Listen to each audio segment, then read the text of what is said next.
So students, let's begin our chapter number 3, mineral and power resources.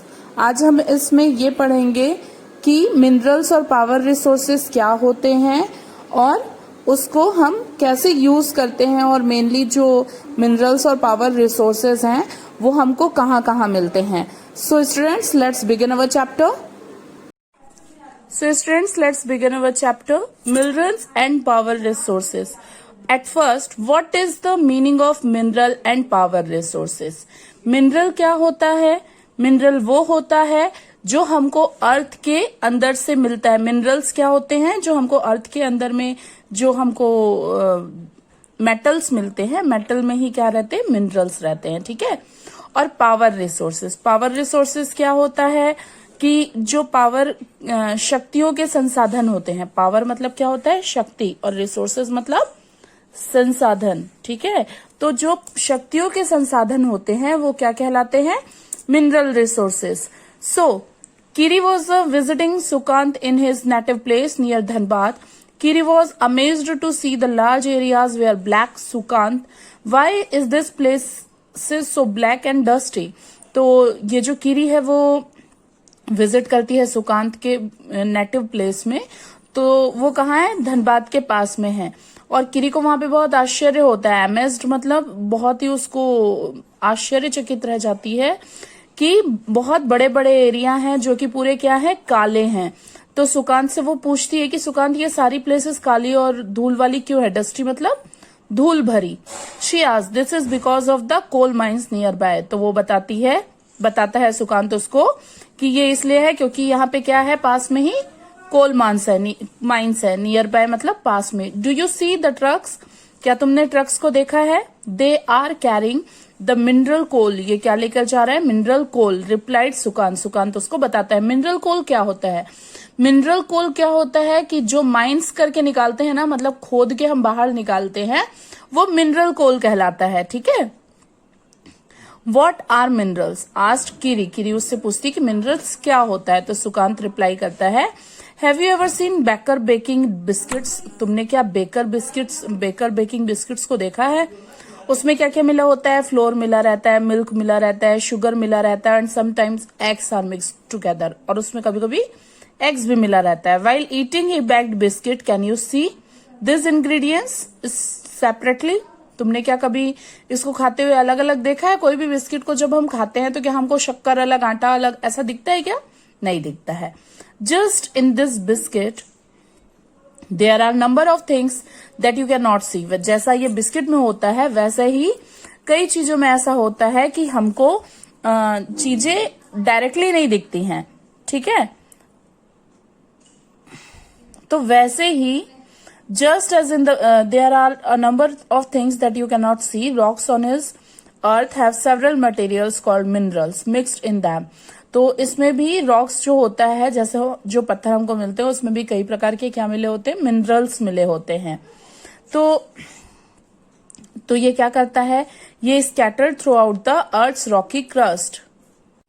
तो this minerals are scattered मतलब ये क्या होता है कि रॉकी क्रस्ट में ये सारा जो मिनरल्स है वो बिखरा हुआ होता है।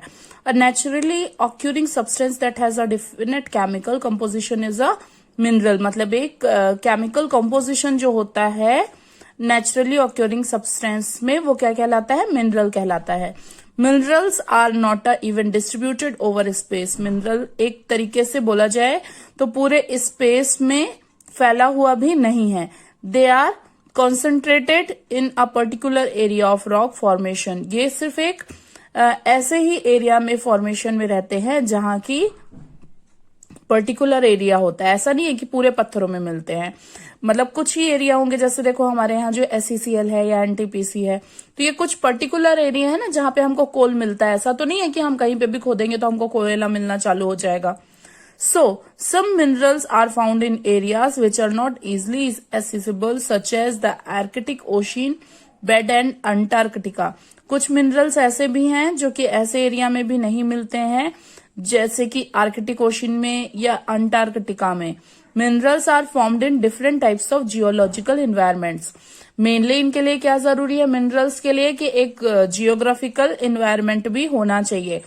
अंडर वेराइंग कंडीशन, मतलब उसमें खूब सारी स्पेसिफिक कंडीशंस भी होनी चाहिए, तभी ये मिनरल्स क्या होंगे, अर्थ के अंडर में फॉर्मेशन में आएंगे। ठीक है, तो they are created by natural processes without any human interference, मतलब ये एक नेचुरल प्रोसेस में होते हैं और कोई भी इसमें ह्यूमन बिहेवियर या ह्यूमन जो बिहेवियर रहता है या ह्यूमन नेचर या ह्यूमन कोई भी क्रिएटिविटी उसमें एडिशन नहीं होती है।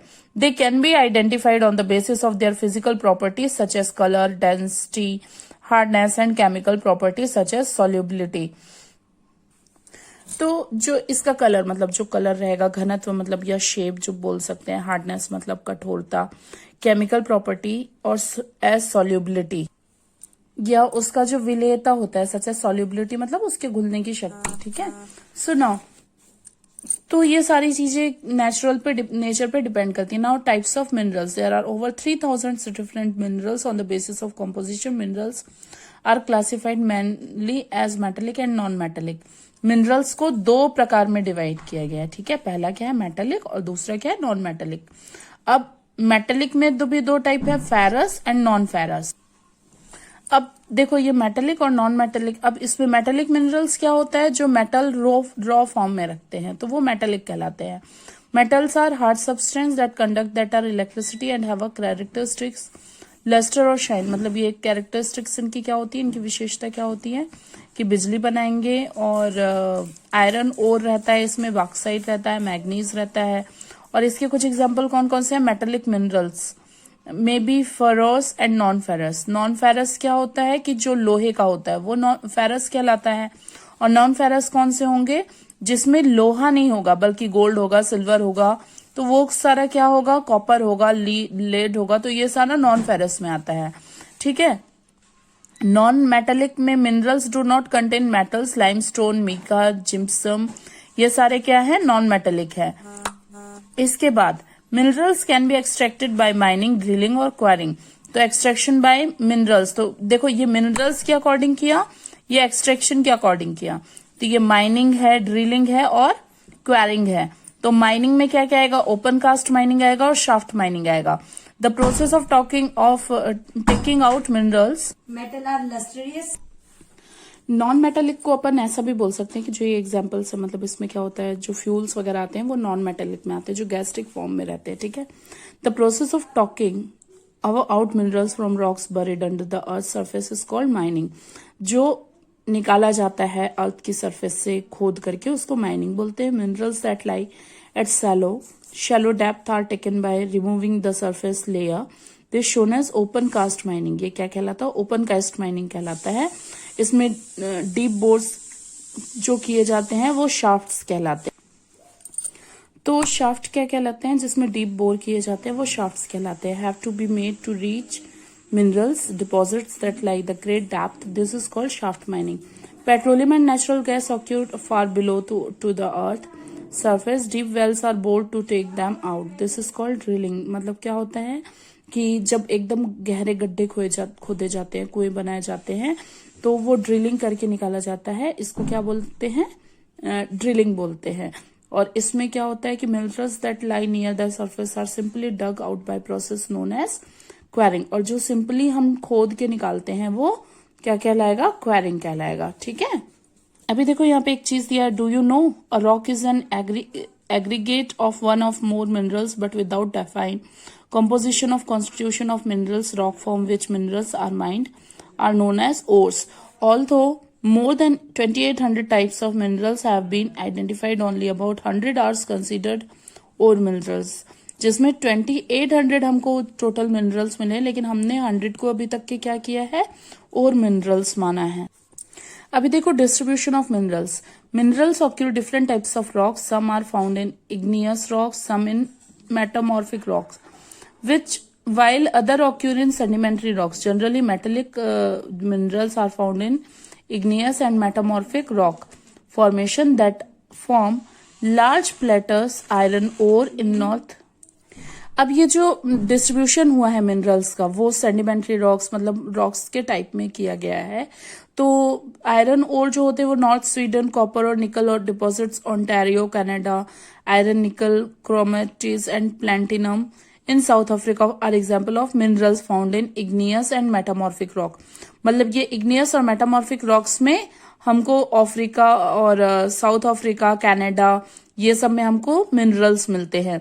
Sedimentary rock formation of a plains and young fold mountains contain non metallic minerals like limestone deposit of Caucasus regions of Francis, manganese deposits of Georgia and Ukraine, and phosphate beds of Algeria are some examples. Mineral fuels such as coal and petroleum are also found in the sedimentary strata. मतलब ये जो sedimentary strata है इसमें mineral fuel भी हमको मिलते हैं, ये जो sedimentary strata है उसके अंडर में। अब हम पढ़ेंगे एशिया के बारे में। China and India have large iron ore deposits and the continent produce more than half of the world's tin. ये जो एशिया कॉन्टिनेंट है और एशिया कॉन्टिनेंट है उसमें क्या मिलता है हमको, चाइना और इंडिया में सबसे ज्यादा आयरन डिपॉजिट्स मिलता है और पूरे ऑल ओवर वर्ल्ड में ये आधे से ज्यादा वर्ल्ड को किसका सप्लाई करता है, टिन, एशिया टिन का सप्लाई करता है। ये देखो ये मैप आप लोग देखोगे तो इसमें ये दिया हुआ है, ये आयरन है, कॉपर है, बक्साइट है। तो आप लोग इसको चेक करोगे तो इसमें आप लोगों को बहुत ही अच्छे से पता चल जाएगा कि आयरन, कॉपर और बॉक्साइट जो है वो कहाँ कहाँ पे अपन को कौन कौन से एरिया में हमको मिलता है। ठीक है ना।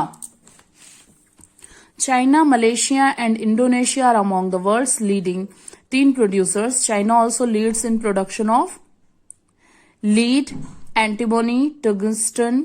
Asia also has deposits of manganese, bauxite, nickel, zinc and copper. मतलब चाइना में हमको और क्या क्या मिल जाएगा प्रोडक्शन में, लेड मिलेगा, एंटीमोनी मिलेगा और टंगस्टन मिलेगा।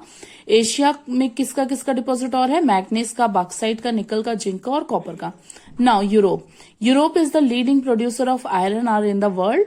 The countries which large deposits of iron ore in the Russia, Ukraine, Sweden and France. मतलब आयरन इसमें कौन कौन सी कंट्रीज में मिलता है, तो फ्रांस, स्वीडन, यूक्रेन और रशिया में। Minerals deposit of copper, lead, zinc, manganese and nickel are found in Eastern Europe and European Russia। मतलब ईस्टर्न यूरोप और यूरोपियन रशिया में निकल और क्या मिलेगा, मैग्नीज, जिंक, लेड, कॉपर, ये सब भी मिलता है। ठीक है। Now come into North America. Mineral deposits in North America are located in 3 zones।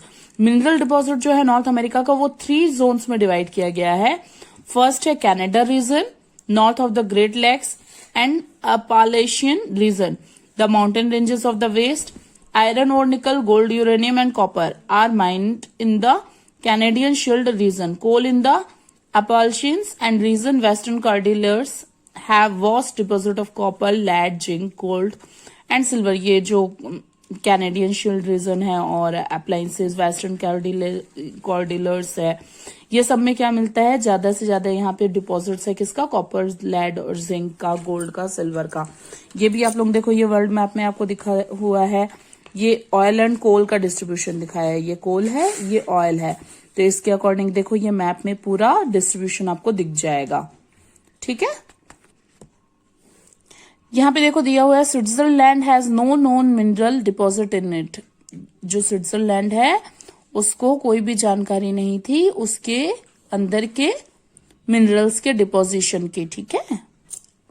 अब आ जाओ आप साउथ अमेरिका में। Brazil is the largest producer of high grade iron ore in the world. जो साउथ अमेरिका है उसमें जो Brazil है वो सबसे ज्यादा आयरन ओर को प्रोड्यूस करता है। Chile and Peru are leading producers of copper. Brazil and Bolivia are among the world's largest producers of tin. South America also has a large deposits of gold, silver, zinc, chromium, manganese, bauxite, mica, platinum, asbestos, and diamond. Mineral oil is found in the Venezuela, Argentina, Chile, Peru, and Colombia. ये सारे जो area हैं इसमें ये सारे जो ये देखो ये सारी ये सारा चीजें हमको यहाँ पे मिलता है। कहाँ पे, साउथ अफ्रीका में, अमेरिका में, sorry, now Africa. Africa is a rich minerals resources. It is the world's largest producer of diamonds, gold and platinum. South Africa, Zimbabwe and Zaire produce a large portion of the world's gold. The other mineral found in Africa are copper, iron, ore, chromium and uranium, cobalt and bauxite. Oil is found in Nigeria, Libya and Angola. ये जो oil है वो कहाँ कहाँ पे हमको मिलेगा? Nigeria में मिलेगा, लीबिया में मिलेगा, एंगोला में मिलेगा। और जो मिनरल्स है जो अफ्रीका में हमको मिलते हैं वो कौन कौन से हैं? Copper, iron, ore, chromium, uranium, cobalt and bauxite. ठीक है। Now do you know a green diamond is the rarest diamond. जो ग्रीन डायमंड होता है वो सबसे रेयरेस्ट डायमंड है। और the oldest rocks in the world are western Australia. They date from 4300 million years ago. Only 300 million years after the earth was found. मतलब जो Australia में जो हमको रॉक्स मिलते हैं वो 4300 मिलियन साल पुराने हैं। और ये एक्चुअल में जो डेट थी अर्थ के फॉर्मेशन की उसके 300 ईयर्स के बाद की है। ठीक है।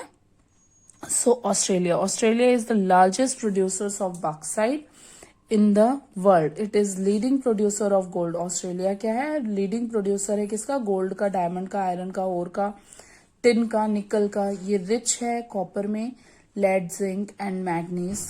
Calculi and Coolgardie areas of western Australia have the largest deposits of gold. यहाँ पे सबसे लार्जेस्ट डिपॉजिट्स किसका होता है? गोल्ड का होता है। Now Antarctica.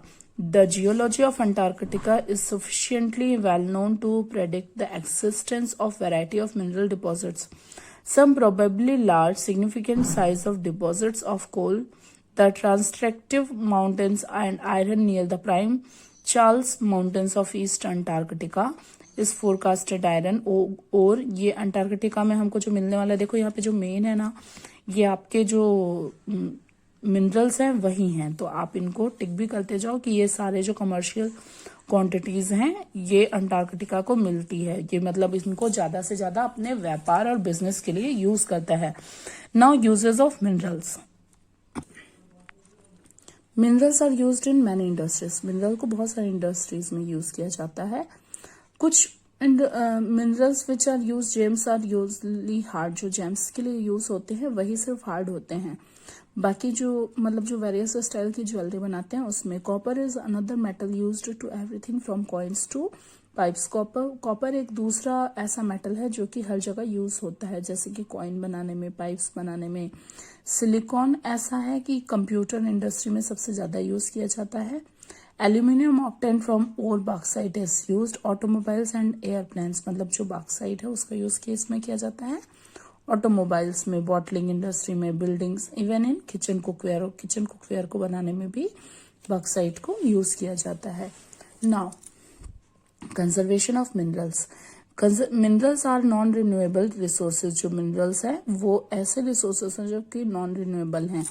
तो it takes thousands of years of the formation of concentration of minerals. This rate's formation is much smaller than the rate of which humans consume this mineral is necessary to reduce wastage in the process of mining, recycling of metal. Another way in which the mineral resources can be conserved. मतलब उसको conserve कैसे किया जाता है? देखो जो minerals होते हैं वो बार बार इजिली फॉर्म में नहीं बनते हैं। इसको बनने में ही कई हजारों साल लग जाते हैं। तो हम इसको क्या करेंगे कि हम इसको ऐसे यूज करेंगे ताकि इसको रिसाइकल के द्वारा यूज किया जा सके। यदि इसको रिसाइकलिंग करके हम यूज करते हैं तो वो हमको कई सालों तक के अपनी मतलब उससे क्या होगा कि वो कई सालों तक के काम आएगा। और ऐसे यदि इसको यूज करके फेंकते जाएंगे तो ये हमारे लिए बिल्कुल भी सही नहीं है। Now power resources. Sunny mothers begin her day by switching on the geyser. जो सनी की मदर है वो सबसे पहले उठती हैं और गीजर ऑन करती हैं। She irons Sunny school uniform before waking him up. और उसको उठाने से पहले उसकी मम्मी उसके कपड़ों को भी प्रेस कर देती हैं। She then rushes up to the kitchen, prepare a glass of orange juice for him in the blender. फिर उसके बाद क्या करती है वो उसके लिए एक ग्लास जूस बनाती हैं। Now Sunny have you finish taking bath. तो फिर सनी को वो बोलती है तुमने नहाना कंप्लीट किया? Come and have your breakfast. Call you out mother while preparing breakfast on the gas stove for Sunny. नाश्ता बनाते हुए उसको बोलती हैं कि तुम जल्दी से जाओ, नहा कर आओ, उसके बाद अपना ब्रेकफास्ट कंप्लीट करो। While going to school, Sunny forgets to switch off lights and fans। और जब वो सनी स्कूल के लिए निकलता है तो वो लाइट्स और फैन को ऑफ करना भूल जाता है। When mother switched them off, she thinks that life in the cities may be more comfortable, but its dependency on the more gadgets, all of which consume energy has led to wide gap. मतलब ये क्या कर रहा है कि life, city की जो life है वो ये सोचती हैं उसको ऑफ करते हुए कि सिटी की जो लाइफ है वो कितनी इजी हो गई है। और इसमें क्या हो रहा है कि डिमांड और सप्लाई जो है एक वाइड गैप आते जा रहा है, क्योंकि जो हम एनर्जी है उसको इतना ज्यादा यूज करते हैं कि मिस यूज वो ज्यादा होता है। लेकिन उसके साथ ही क्या हो रहा है कि जो पावर, जो हमारा लाइफ है, साइंस और टेक्नोलॉजी हमारी लाइफ स्टाइल को बहुत ही जल्दी चेंज कर रहे हैं। पावर और energy plays an vital roles in our lives.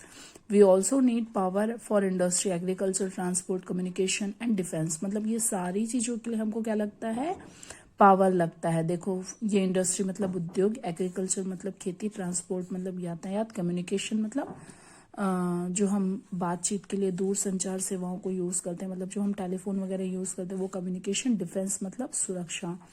Power resources में बी ब्रॉडली कैटेगराइज्ड और conventional and non conventional resources. Conventional मतलब क्या होता है, पारंपरिक, मतलब हम परंपरागत प्राचीन तरीके से जो यूज करते हैं। नॉन कन्वेंशनल रिसोर्सेज मतलब जो अपारंपरिक तरीके हैं। तो कन्वेंशनल रिसोर्सेज, तो कन्वेंशनल रिसोर्सेज क्या है, जैसे हम आज भी खाना बनाने के लिए आग को यूज करते हैं, भले ही उसका फॉर्मेशन चेंज हो गया, पहले लोग चूल्हे का यूज करते थे और अभी गैस का यूज करते हैं, सिलेंडर का यूज करते हैं, तो ये नॉन कन्वेंशनल हो गया। लेकिन जो मेन है फायर, वो अभी भी कन्वेंशनल है। वैसे ही firewood, it is widely used for cooking and heating in our country. More than 50% of the energy used by villages comes from firewood। जो लकड़ी के लिए आग जलाते हैं, आज भी 50% से ज्यादा लोग किसको यूज करते हैं, गांव के लोग फायरवुड को यूज करते हैं। Remains of plants and animals which were buried under the earth of millions of years got converted by the heat and pressure into fossil fuel. अब ये फॉसिल फ्यूल्स के कारण क्या हो रहा है, जो आग वाले क्या होता है कि लकड़ियों के काटा जाता है, जंगलों को उजाड़ा जाता है, तो ये फॉसिल फ्यूल क्या होता है, जो कि हमको लैंड से मिलता है, जैसे मिट्टी का तेल है, पेट्रोलियम है, कोल है, ये सब नेचुरल गैसेस जो हैं, ये सब क्या है, मेन सोर्सेज हैं कन्वेंशनल एनर्जी के। ठीक है। The reserve of this minerals are limited. ये जो रिजर्व है, जो संचय है हमारे अर्थ में, बहुत ही limited है। The rate of in which growing world population is consuming them is a far greater than the rate of their formation, so these are likely to be exhausted soon। मतलब ये क्या है कि जितने तरीके से ये बन रहा है, फॉर्मेशन में तो टाइम लगता है, पर जिस तरीके से आज की डेट में ये यूज हो रहा है तो उससे क्या होगा कि बहुत ही जल्दी ये खत्म हो जाएगा। अब यहाँ पे देखो ये क्या दिया हुआ है, ऑयल दिया है, नेचुरल गैस दिया हुआ है, तो इसके एडवांटेजेस दिए हुए हैं ऑयल और नेचुरल गैसेस के। तो एडवांटेज क्या क्या है, इजियर टू ट्रांसपोर्ट होता है, टैंकर से ये चला जाता है। Basis of petrochemical industry, basis किसका है इसका, पेट्रोकेमिकल इंडस्ट्री का। अब इसके डिसएडवांटेजेस क्या है, ये ऑयल का डिसएडवांटेज है कि depletion of oxygen due to the oil spilling and gas leakage. मतलब यदि गैस लीकेज होता है तो ये बहुत ही हार्मफुल होता है।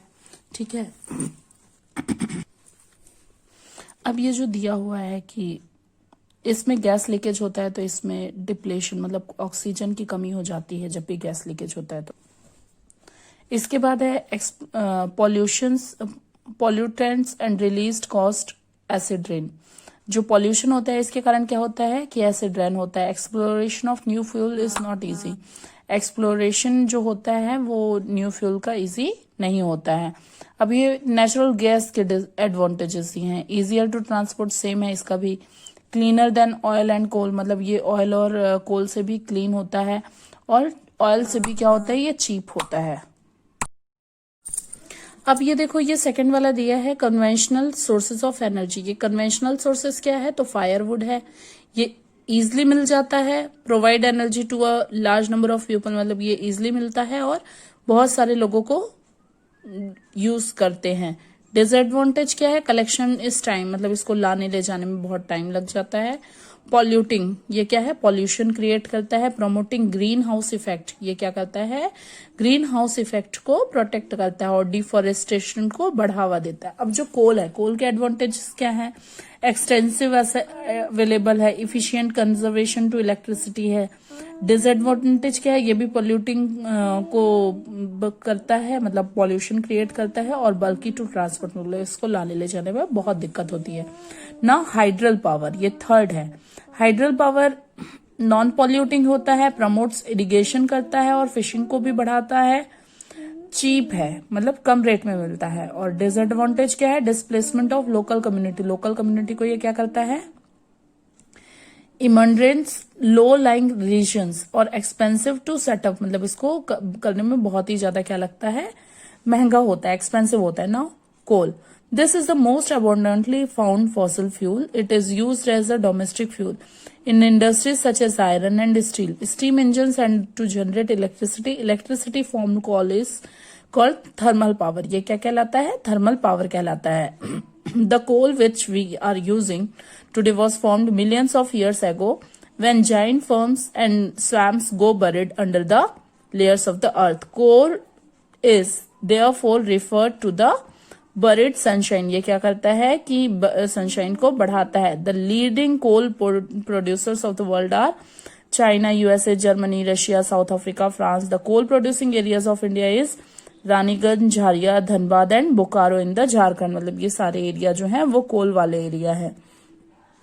नाउ पेट्रोलियम, पेट्रोल क्या है कि बहुत ही जल्दी हमारी जो गाड़ियां चलती हैं और ब्लैक लिक्विड होता है पेट्रोल, ये बिटवीन, मतलब ये रॉक्स लेयर और के बीच में पाया जाता है और कोस्टल एरियाज में ये ज्यादा मिलता है। This is then send to the refineries, फिर इसको क्या किया जाता है, पहले तो ये काले रंग का होता है, फिर इसको रिफाइन किया जाता है। रिफाइन प्रोसेस के बाद इसको, इससे खूब सारी चीजें बनाई जाती हैं, डीजल बनता है, पेट्रोल बनता है, kerosene, wax, plastic, lubricants, petroleum and the derivatives are called black gold. इसको क्या बोला जाता है, ब्लैक गोल्ड भी बोला जाता है, क्योंकि ये बहुत ही वैल्यूएबल होता है। Petroleum producing countries are Iran, Iraq, Saudi Arabia, Qatar. ये सारी जो कंट्रीज हैं ये पेट्रोलियम प्रोड्यूसिंग कंट्रीज हैं। Other major producers are USA, Russia, Venezuela, Algeria. The leading producers in India are Digboi in Assam, मतलब ये इंडिया में डिगबोई असम में जो है वो मिलता है, और बॉम्बे हाई इन मुंबई, ये जो जगह है वहां पे डेल्टा जो है कृष्णा और गोदावरी रिवर्स के, वहां पे हमको पेट्रोल मिलता है। Now natural gases, natural gas is the found with petroleum deposits and release when root to be brought surface. It can be use to domestic and industrial fuel, मतलब ये जो डोमेस्टिक फ्यूल के लिए और industrial area के लिए इसको use किया जाता है। रशिया, नॉर्वे, यूके और नीदरलैंड्स इसके जो मेजर प्रोडक्शन है नेचुरल गैस के, वो ये लोग हैं।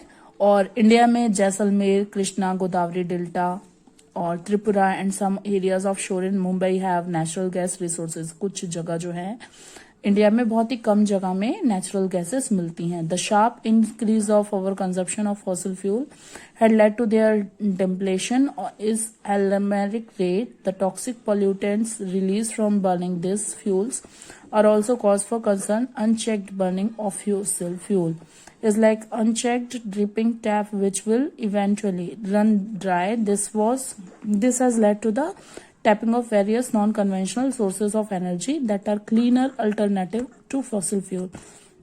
ये क्या है, क्लीनर अल्टरनेटिव्स हैं फॉसिल फ्यूल के, ठीक है।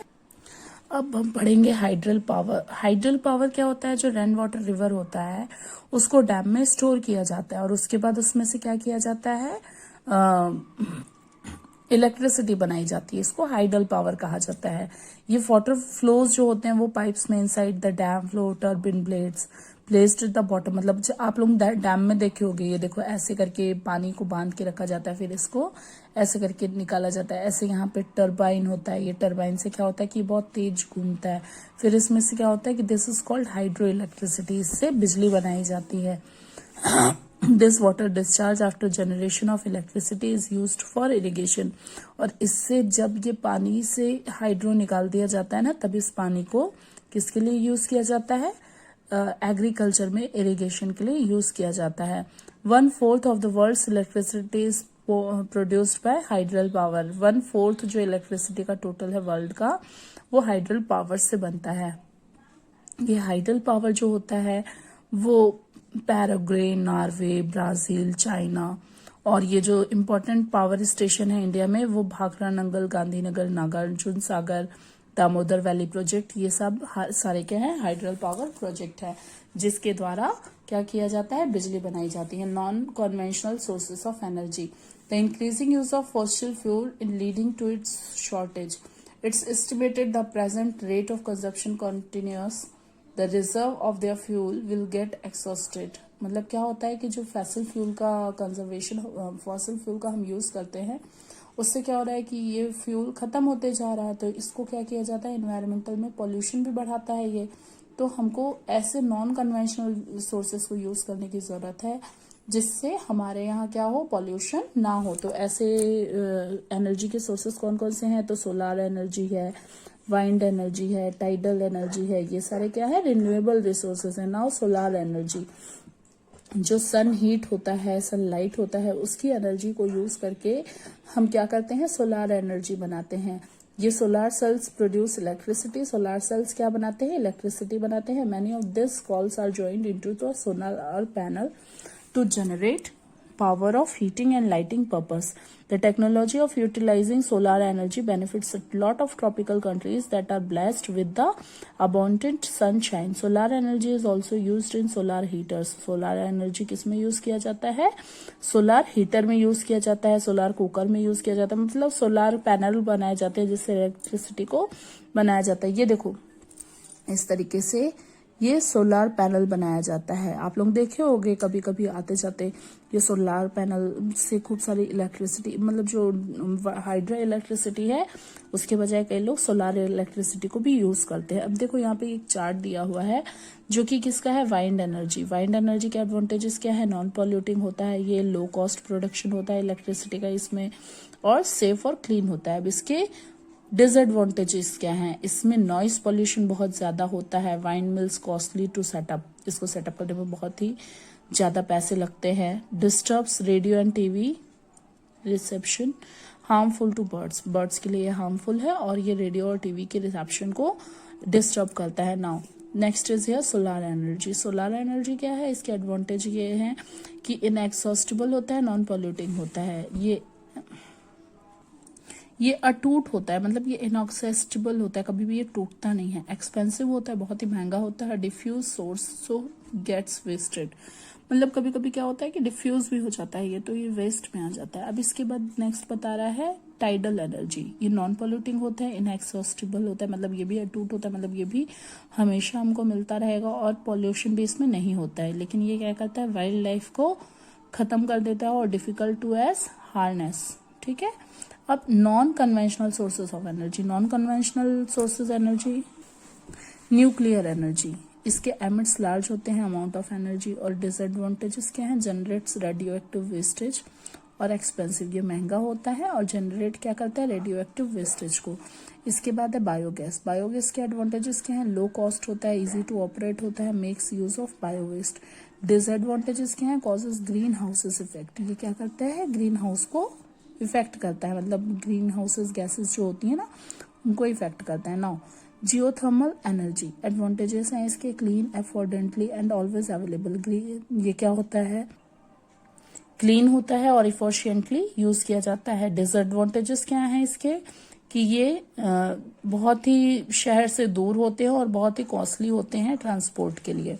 Now wind energy, wind is an inexhaustible sources of energy, wind mills have been used to grinding grain and lifting water since times immemorial. In modern time wind mills are high speed, मतलब wind को main ना use किस में किया जाता था, grain को grind करने में और उसके बाद पानी खींचने में। तो ये सारे जो है वाइंड फार्म्स मेनली कहाँ पे मिलेंगे हमको, नीदरलैंड, जर्मनी, डेनमार्क, ये सारे हमको वाइंड फार्म्स मिल जाएंगे। ये देखो अभी आपको जो पिक्चर में दिख रहा है ये एक एग्जाम्पल है सोलार कुकर का। इसमें क्या होता है कि इसमें चारों तरफ मिरर्स होते हैं और ये ऐसे ग्लास से पैक रहता है। इसमें क्या होता है, जो सन रेज पड़ती हैं वो सन रेज से ही इसके अंदर में जो फूड रखा रहता है, ये जो बर्तन दिख रहा है ना गोल गोल, ये बर्तन होते हैं, इसके अंदर में फूड रखा रहता है, वो इसमें सनरेज जो पड़ती है डायरेक्ट, उससे फूड कुक होता है। ठीक है, तो ये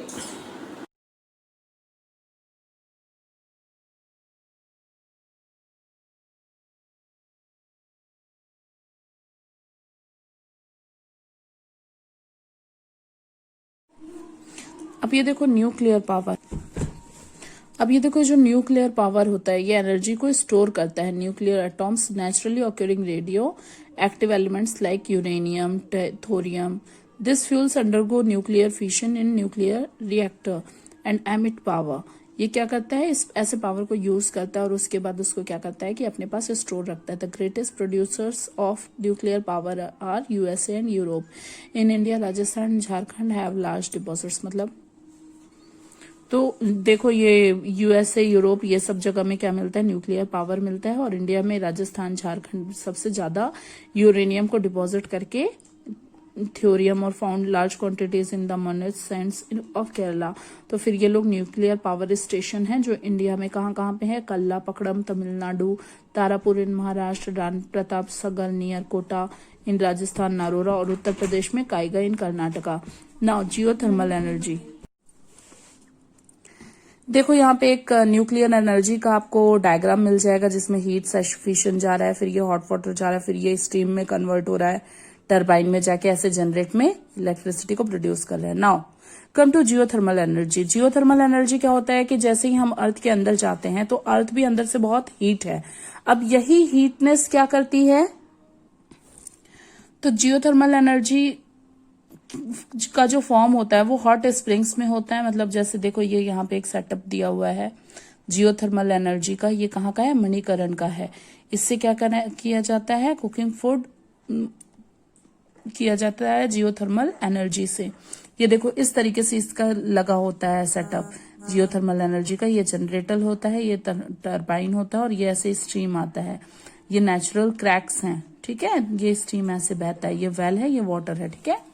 अब ये जो use for cooking, heating and bathing for several years, इसको कुकिंग के लिए, हीटिंग के लिए और बाथिंग के लिए यूज किया जाता है। USA has the world's largest geothermal power plants followed by New Zealand, Iceland, Philippines and Central America in India. Geothermal plants are located in Manikarnika